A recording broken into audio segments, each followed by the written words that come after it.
I've spent the last month installing, wiring, and blasting music through these 7 UTV soundbars. And now I've got them mounted on the bench, and we're going to talk about the different specs and features you need to be aware of when you're buying a soundbar for your UTV. Let's get rolling. And the first consideration is the size. You want to look at the dimensions of the soundbar. You want to look at how much space you've got in your roll cage where you're going to install it. Now I've got a couple of roll cages. I got one in the front and one in the back since we have a 4-door side by side. But the one in the front, there's a couple of instructions there where the roof mounts to the roll cage. So we got to make sure we can move the brackets in and out a little bit and make sure there's enough clearance. And so far all these soundbars have been able to fit on that just fine. The rear roll cage, there's just no way. The roof kind of wraps around it a little bit, and even if I could get the brackets to fit in there, there's no way I'd be able to get, you know, a screwdriver or a Allen wrench up in there to tighten it up without taking the roof off, and it's just not worth it to me. The next thing to think about is mounting options. Most of these will specifically tell you what size round bar or square bar that they're meant to attach to. Some of them come with these clamps like this, where there's a piece that attaches to the speaker and then a piece that goes around the top of the roll cage, and then that's screwed together to create your clamp to hold it in place. That works great. It's a little difficult to get it installed if you have a roof on your side-by-side and you're putting it up against the roof. Some of them like this have a round bracket that goes completely around the bar and then screws that go through it to hold it onto the speaker. Just a different option. Some of these you can actually mount on top of the roll cage instead of on the bottom. There's a bracket that slides out and can go on the bottom of this to give you the option here. Like I've got these two on the bottom of this round bar and these two on the top. And that works really good too if you have the ability to put it on top. But you got to be a little bit careful. You don't want to be riding around and have a tree branch hit the top of your roll cage and knock your sound bar off. But anyway, it gives you more options anyway. The next thing we want to talk about is your IP rating. IP stands for ingress protection. The 3 numbers we're going to talk about are IP65, IP66, and IP67. The first 6 there talks about dust protection. All these seem to have the same dust protection, so you're covered there. But the second number is all about the amount of water protection. IP65 is going to be more about it can handle some splashing, a little bit of washing off, and maybe a water hose or something like that. IP66, you get into a little more powerful jetting. You may be able to use a pressure washer or something like that to clean it off. IP67, it can actually be immersed in water for a short period of time in a certain depth and be able to withstand that. So just think about that when you're considering your side-by-side soundbar. You know, are you the kind of person that goes out and, you know, you're spinning in mud, slinging mud everywhere, and then when you come back, you have to power wash the side-by-side completely to make it look like a side-by-side again? You know, do you have a roof or not have a roof? Do you store your side-by-side inside or outside? All of those things come into play when you're talking about picking a soundbar and trying to figure out what type of ingress protection you need for your system. So now let's start talking about sound. So when you're looking at sound, you want to consider a few things. One thing is the number of drivers and the types of drivers. There's 3 drivers you're really concerned about. There's tweeters, mid-range, and woofers. The tweeters are going to handle your high frequencies, your cymbals, your guitars. The mid-ranges are going to be a lot of vocals and things like that. And bass is really what you probably want when you're looking at a system like this. That's going to be the low bass guitar, the bass drum, and some of the low synth effects on party music.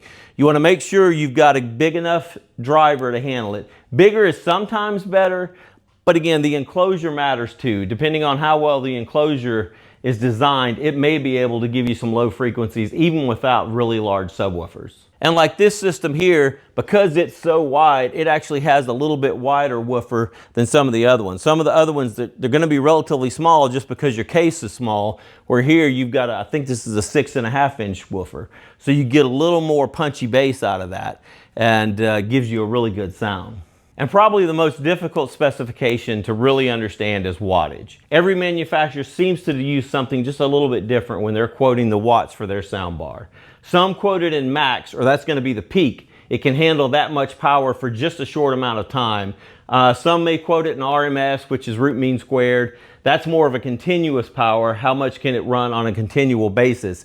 And I've even seen some manufacturers that seem to quote wattage on just saying, well, the speakers can handle this much wattage, not necessarily even what the amp itself can produce. So it makes it really hard to compare the different wattages between manufacturers. So just a little tip, you might want to look at some of the other features and specs and decide what manufacturer you want to go with. And then once you've narrowed down the manufacturer, then you can use the wattage within that manufacturer's models to pick out one that fits your needs. And again, just because they list something and it may have more watts, it'll probably have a little more power. But a doubling of watts doesn't necessarily mean a doubling of sound. Typically, if you double the watts, like going from 1,000 to 2,000 watts, it's not going to double the sound. It'll be a 3 dB increase. There is an increase, it's just not a complete doubling. The other thing to think about is what inputs and outputs are available. Pretty much every one of these work with Bluetooth, and that's great, but there are some downsides to Bluetooth we'll talk about in a minute. So most of these have an aux-in connection, and some of them have a USB connection, so you can plug a USB drive in. A couple of them actually come with USB drives with music preloaded, so it's even that much better. And some of these have an aux-out connection. We mentioned earlier, some have aux-in, some have aux-out. If you want to hook up two of these at once, you could get one of these, I believe it's 3.5 to 3.5 millimeter cables, go from your aux-out to your aux-in, and now you're, again, not doubling your music, but you would definitely get an increase in sound, plus you would get many more lights. And I think any of the inputs are great. The whole problem around Bluetooth is you have to have it paired to your phone, so it's going to be using battery from your phone to send music to it the whole time.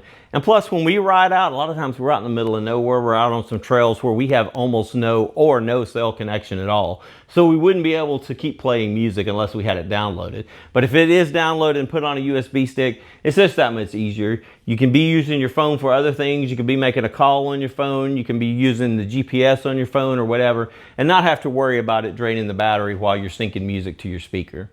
And of course, all of these require a 12-volt connection.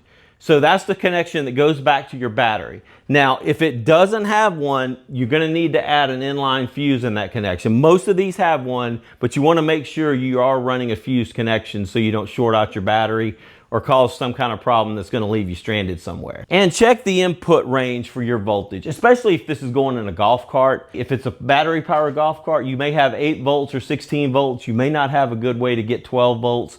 So check the input range. Some of these actually support 8 to 16 volts. Some of them is very specific, wanting 12 volts. So you may have to get a voltage regulator or a voltage reducer to get that 12 volts for your golf cart. Make sure that connection's good. Most of these are going to be needing wiring directly to your 12-volt battery or to a switched connection. Now, a few of these actually come with the ability to plug them into a cigarette lighter. So if your ride has a cigarette lighter plug, you can just plug it in when you need it and then unplug it when you're done. It's going to be a lot simpler of an install. You're not going to have to do any cabling. It just has the connection, comes from your soundbar, and you plug it into the cigarette lighter and you're good to go. That makes it easy, and plus when you're done, you can just disconnect it. Now you don't have to worry about anything draining the battery when you're not using your side-by-side. I don't have any sound coming through these right now, but I do have them turned on just so you can see the LED lights. Each one of these has a little bit different features when you're looking at lights. And that's something you want to consider when you're buying yours. What do you want it for? Kind of determines where you want the lights and how much lighting you want and what options you want with the lights. First option you may want is, do you have the ability to turn the lights off? If you're riding down the road, you may not want something flashing blue lights on you. You may get pulled over for that depending on your state. And if you're really wanting kind of a party machine, you may want the lights to sync with the music. A lot of these have options to dance and sync with the music, so it makes it more of a party effect while you're riding around or when you're out in the middle of nowhere at a party. Some of these can be controlled through the control panel, the remote, but some of them even have an app you can use to get really specific on how your LEDs are going to look, what color options you have. So look at that if you need something where you want to be really specific with your colors. Maybe you want the color scheme to match your favorite football team while you're riding around at the tailgate. And then look, are the lights all where everything's one color? Like it's all red, it's all blue, or there's something where the lights are continuously changing, like each LED is addressable and changing lights constantly Not really just picking a specific color, but being able to change each individual LED on the system. Then you got to think about the number of lights. Some of these have lights in the top and bottom. Some actually have lights on the top and bottom itself, have lights on the side. This one would be more, I have it mounted more where it's angled forward, but really this is, I think, meant to be where it's mounted straight down and you would just have the lighting coming into your cabin. Some of these have a lot of lights in the front. It just depends on what you're wanting to do. There's really a lot of options. And again, these guys that have the satellites, they have lights in the back as well. So you kind of get the additional effect of having more lights. And how you control the soundbar. That's another thing that's really important. A lot of these have a control panel on the front. Some of them, the control panel is on the sides. You know, what are the buttons like? Are they kind of a rubbery feel? Are they separated a little bit? So if you're out in the field working and have work gloves on, are you still going to be able to control the buttons? Or are the buttons kind of packed together and kind of a hard feel? It may not be easy to control it if you got gloves on. And as I mentioned, they all have a control panel, but they all come with some type of remote. Some come with multiple remotes. A couple come with a cool feature like this guy actually has the remote inside a bag, so it's kind of waterproof. You got the ability to hang it, so you can hang it from your rear view mirror, hang it from your gear shift or anywhere else. A lot of them have two remotes, so in case you lose one, you've got a second option. Most of the features can be done through the remote. It gives you a few more options typically than the front control panel, but as I mentioned, the app is really the way to go if you're really trying to get to a whole lot of different options. And the other thing to think about is button feedback. You know, when you push it, aux mode, does it tell you that it's changing modes? Bluetooth mode, Or do you just have to assume? Some of them tell you based on the color. If it's blinking blue on that little LED in the middle, it means it's on Bluetooth. If it's going green, then it's aux in, I believe, or USB. Some of them, you look at your volume feedback, and as you increase the volume, it moves the number of LEDs across. So you know that's maxed out, and now I've turned it down to about midway. Gives you a little bit of feedback so you know what you're doing with the remote, and you can tell how it's affecting your soundbar. And probably the last spec that really everybody's thinking about is the price. Now, I'm not gonna go into what any of these cost. I'm gonna put links in the description for each one of them so you can go look at them and see what the current cost is. But you know, I really put that in three different categories when you're thinking about the cost. First is the budget rider. You know, you've got a side-by-side you use for work, use it around your farm or your ranch.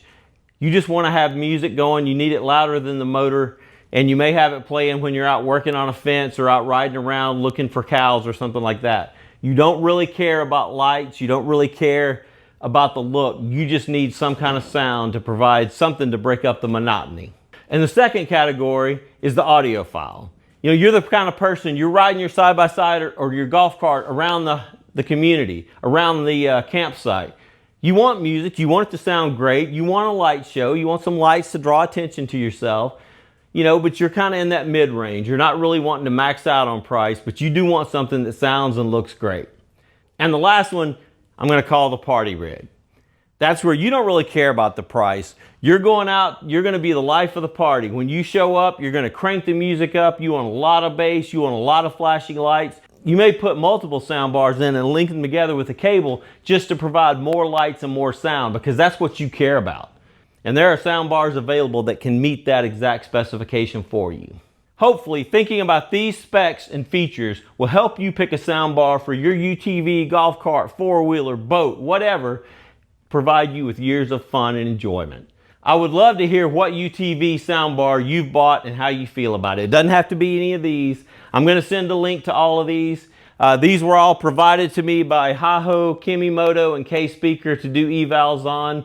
But I appreciate you guys watching. I hope y'all have a great day.